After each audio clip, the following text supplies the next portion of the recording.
අනුරාධපුර පොළොන්නරු යුගවලදී සඳකඩ පහන වූාට මහනුවර ඉගවන විට සඳකඩ බවට පත් වෙනවා.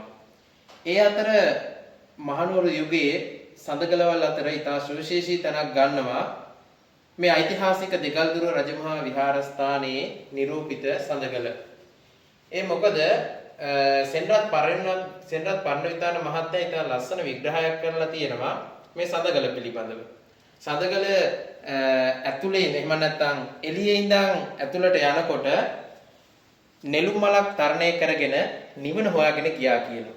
ඒ වගේම තමයි ඇතුලේ ඉඳන් එළියට එනකොට මකරගේ කට ඇතුලෙන් ගිනිදල් සහිතව එළියට ගියා දුක හඹාගෙන ගියා කියලා මේ මහනුවර යුගයේ සඳකඩෙන් කියවෙනවා.